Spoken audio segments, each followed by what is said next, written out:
Hi, my name is Barb Nangle. I'm the founder of Higher Power Coaching and Consulting. I want to welcome you to my podcast, Fragmented to Whole, Life Lessons from 12-Step Recovery. This is episode 32, Freedom of Choice. I was talking with someone after a meeting the other night, and they said how they have this sense of freedom as a result of recovery that they never experienced before. This is someone who's been in recovery for about a year, and they said it's kind of hard to articulate exactly what that freedom means and just how great it is to have this freedom. That got me to thinking about freedom. And I was like, freedom from what? Or freedom to what? And I realized that for me, one of the greatest gifts of recovery is freedom of choice. I've seen how recovery and my higher power have gifted me with the ability to choose. I want to remind you that I'm in two 12-step recovery programs. One is for my substance of no choice, and one regarding relationships with other humans. What I'm about to talk about largely has to do with the people program, but of course it also has to do with the substance program, because it's really hard to separate those two out, because recovery is recovery. But what we deal with in each program is qualitatively different. Now, with all this freedom of choice, I get to make choices about my behavior, about my thoughts, about what I'm going to do, where I'm going to go, who I'm going to be in a relationship with, what I'm going to eat, what kind of music I want to listen to, the places I want to go, whether I like things to be quiet or I like a lot of noise, whether I want to work a gajillion hours a week or I don't want to work a gajillion hours a week. So for me, I would say the freedom I've experienced most is freedom to choose. I do also have freedom from. I have freedom from compulsion and obsession, freedom from chaotic situations, freedom from chaotic people and drama. I have freedom from tension in my body. I walked around with tension in my body at all times before recovery. I walked around with a sense of urgency at all times. My freedom of choice extends to my substances and my interactions with others, my codependent people-pleasing ways with other people. There were a whole bunch of areas in my life where I wasn't even aware that I wasn't making choices. And if you've been listening to my podcast for a while, you've heard me say the phrase, that wasn't even an option for me. And that's because there have been so many things that I just didn't even know that I wasn't choosing. And what's kind of weird is that I'm a pretty open-minded person. I always have been about many things, but my mind was closed about a lot of different things. So much so that I didn't even know that there were those sections of my mind that were closed. I know that I've talked about my journey with music before on this podcast, but it's a really good example that I think a lot of people can identify with, because music and the music you prefer is a deeply personal thing. Of course, our musical choices are influenced by the people around us, the cultures and subcultures to which we belong, but still, it's pretty personal. So I'm going to share about this again. I grew up listening to classic rock, and when it came to other kinds of music, I was told, that's shit. That's not real music. Well, who the fuck gets to decide what constitutes real music? That is arrogant as hell. But I internalized that, and I truly believed that many other kinds of music weren't real music and were shit. But now I get to choose my beliefs. I don't simply have to accept the beliefs that were handed to me by my family, by my community, by my culture. I get to choose if the beliefs I walk around with in my head are the ones I'm actively choosing. And remember, a belief is just a thought you keep thinking over and over and over until you don't really have to think about it anymore, so it becomes ingrained. And just because you believe something doesn't make it true. What I'm saying about music here is a really good example of that.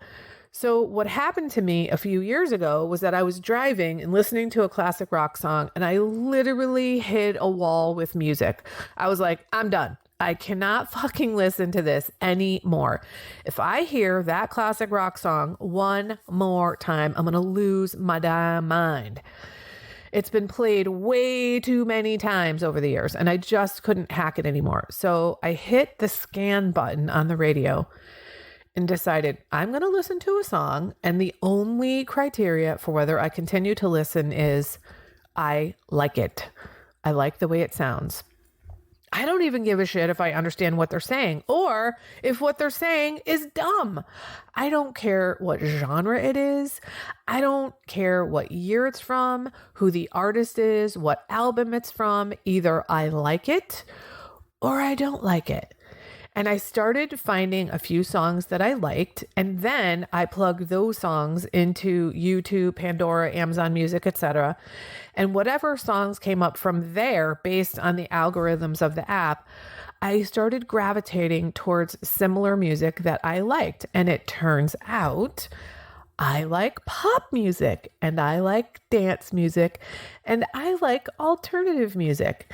And what's also interesting is that there is this certain type of music that I call pop boys. These are young boys singing these yearny songs about young girls. When I say yearny, I mean their voices have this yearning for these young girls. And even though I'm a grown woman, I realized that these songs appeal to my inner teenager because I didn't even allow myself when I was a girl and when I was a teen to listen to this kind of music because I got the music that kind of music was shit. In fact, I remember very specifically being in 3rd grade, which is about age 8 or 9. And during recess, some girls were looking at magazines with like Donny Osmond and Michael Jackson and Partridge Family. And in my mind, I condemned those girls, thinking that I was somehow above them because I had so deeply internalized by the age of 8 that my music was better than other people's music because that was the message given to me. Now that is so sad on so many levels.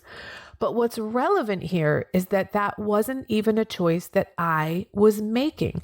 It was given to me as the way things are, or at least the way things should be. As we learn in recovery, the only thing we can control is ourselves. So we let go of trying to control people, places, and things, which leads to greater choice. My higher power gives me choices. We can choose our actions rather than reacting. We let our higher power take over what's not ours to control so we can make life affirming choices. Choice to reach out instead of isolate. Choice not to go to that family event because it triggers me every fucking time I go there. Choice not to hang out with people who belittle me. Choice not to say yes when I mean no.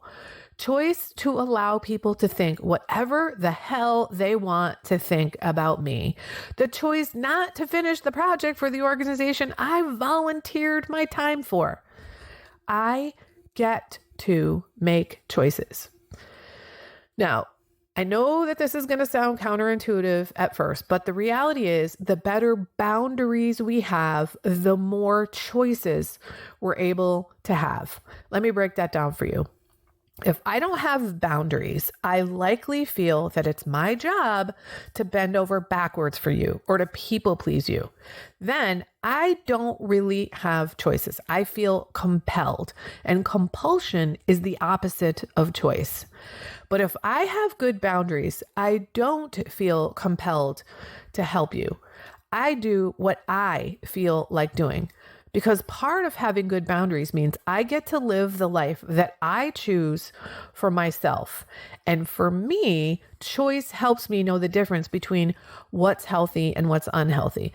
Not necessarily in every regard, but if I'm choosing something as opposed to doing something because I feel like I'm supposed to do it, or because I feel like I should do it, or it's what's expected of me, that's unhealthy for me.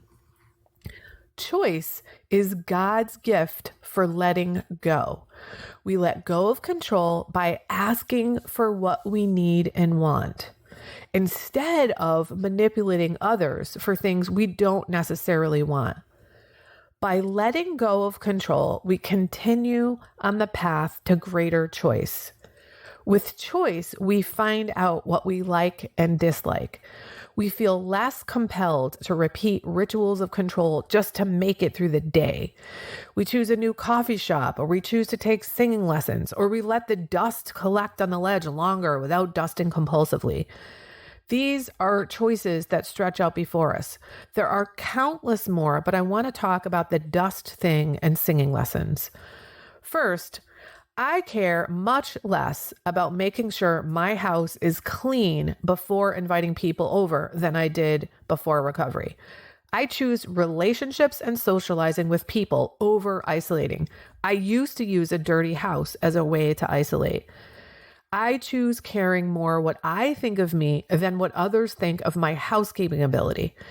And honestly, if someone is going to judge me by my housekeeping ability over my character, I probably don't want them in my life. Then there's the singing lessons. At one point, pretty early in my recovery, I decided I was going to take singing lessons. Now, this was for a variety of reasons. So I started, and as time went on, my teacher said, I want you to participate in the monthly open mic night here at the studio this month. And I was like, nope, not ready. But I will commit to doing it next month. And it just so happened that the week of the open mic night was also the week of my birthday. So I invited a bunch of my friends to come, and like 98% of them came. And my experience is normally when I invite people to something, less than 50% come. Anyway, here I am singing to this big crowd of all my friends. And when it was over, I was like, I am done. I didn't want to take singing lessons anymore. And a bunch of people were like, hey, are you going to keep going? You're going to keep taking singing lessons? And I was like, no fucking way. I hate singing lessons. What I like is singing. I don't like practicing scales and doing vocal exercises. That's not what I want. But I didn't know any of that until I tried it. I get to choose whatever I want. And what I don't want is taking singing lessons. Now, this is something I never would have done before recovery. I would not have taken the time to take singing lessons, and I really can't even tell you the reasons why. I just know that that would not have been an option for me. I wouldn't have even considered it. Before recovery, I had no real choice. Before recovery, we were dependent or addicted to food, drugs, sex, work, without a sense of direction. Many of us were reactors locked into unchangeable behavior. But with recovery, we break the cycle. When we choose to turn our will and our lives over to the care of our higher power on a daily basis, we realize that the path of greater choice is a spiritual path. Addictions lead us to act against our will because they're so overpowering. Choice is the opposite of that. In step one, we begin to realize that we have a choice. Before coming to recovery and finding the solution, we did not have a choice. While we had the illusion of choice as an adult, what we really practiced was control. We would predictably go into binges on food, drugs, alcohol, work, sex, spending, and/or destructive relationships. Real choice means that we give up control and trust our higher power to provide the love and help we need to live with flexibility. We can choose self-care. Self-care can mean realizing that going to the doctor is a choice. Getting surgery is a choice. I can ignore the symptoms and hope they go away. I can engage in the dysfunctional activity of minimizing myself by thinking I don't deserve to be healthy, or I can choose to act. I've learned to think and say, I choose to insert healthy behavior here instead of I have no choice. There is always a choice in recovery. Recovery is a choice. That's it for today. If you like what you've heard here, then you just might be interested in private coaching with me. If that sounds like you, head on over to my website, which is higherpowercoachingandconsulting.com, and click on the contact menu. I'd be happy to schedule a consultation with you to help you make lasting changes in your life, like I've made deep, lasting changes in my life. My ideal client is someone who is ripe for change, but I'll coach anyone who wants to be happy, joyous, and free. So if that's you, shoot me an email. I'd love to hear from you. Thanks for listening. Be sure to like and subscribe so you can be sure to get future episodes of my podcast. Thanks again.